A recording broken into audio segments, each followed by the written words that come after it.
Tiger fans, Mark Fitzpatrick with Tiger Club Kansas City. It's Tuesday, November 12th, the Westport Flea Market.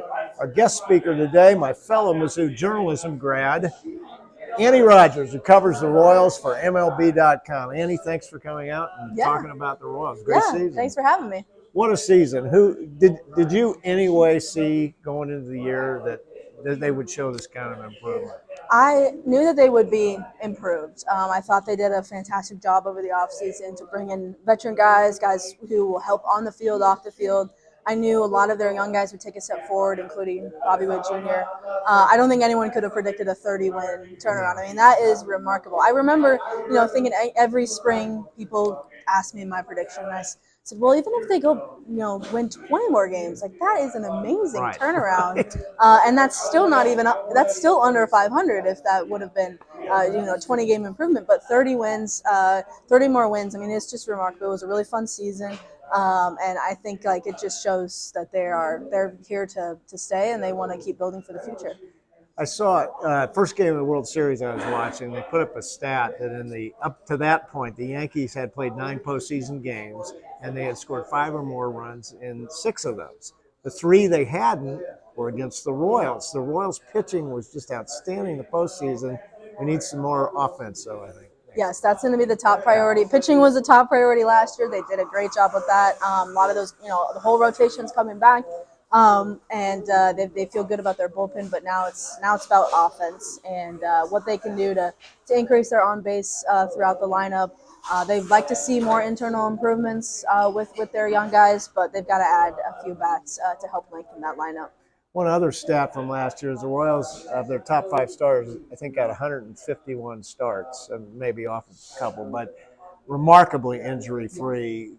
Is there enough depth for next year in the pitching if some injuries are going to happen? Right, yeah, and one thing the Royals acknowledged at the end of the year was, we were lucky with our health. We were, and it was great, but you can't always depend on that moving forward. So they do feel good about their depth.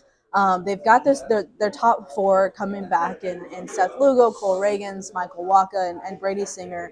For the 5th spot, there's going to be a wide open competition between Alec Marsh and Daniel Lynch and Chris Bubich, and you've got some prospects that are kind of knocking on the door too. So I think they do feel good about their depth. Now, it doesn't hurt to add some more just on smaller deals throughout the offseason. You never know what's going to happen, and you can never have too much pitching. And we go in, I think, more optimistic about the bullpen this year than we did last year. Well, you have a legitimate closer in Lucas Erceg, and that does wonders for a team who needs to win games with pitching. So I think that helps them, and they're excited about Hunter Harvey coming back from injury, see what they have with him. And a lot of these guys down the stretch in 2024 showed some really promising things. So I think they're in a much better spot, and they feel in a much better spot with their bullpen than in even at the trade deadline, before the trade deadline this year. Talk a little bit about Bobby Witt Jr. What a season he had.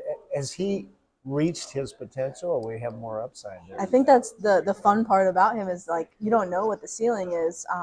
We're still talking about what he can do and how he can get better. He still talks about that often, is what he can do to become a better player. So he certainly doesn't think he's reached his ceiling, which is really exciting for him and for Royals fans, because they're going to have this guy for a long time. I think it's going to be a lot of fun. What's been great to see since the season ended, we had Salvi win the Clemente Award, we had Witt win a Gold Glove, Lugo wins a Gold Glove, and now we have 3 nominees in the finals for the postseason awards. Who would have thought going into the season? I know, So, it's pretty remarkable, and it shows just how much the Royals did this year. I want to ask you one last question.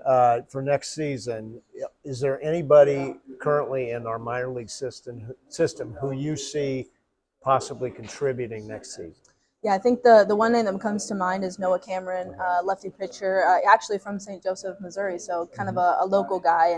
And he had a great year last year, really did well in AAA. Would have, if the Royals hadn't been in the hunt down the stretch, probably would have already been on the 40-man and in the majors gotten his opportunity, but they just didn't need him at that point. So I expect him to be added to the 40-man roster this offseason, protect him from the Rule 5 draft, and then potentially earn a spot or be a depth option in 2025. I have to ask, did you watch that Mizzou Oklahoma game? I sure did. My heart is still beating.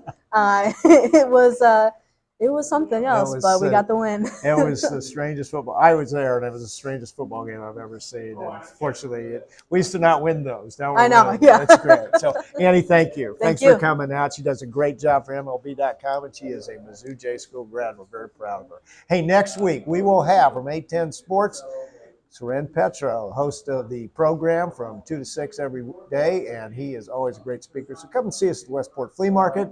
For more information on events and membership, go to kctigerclub.com.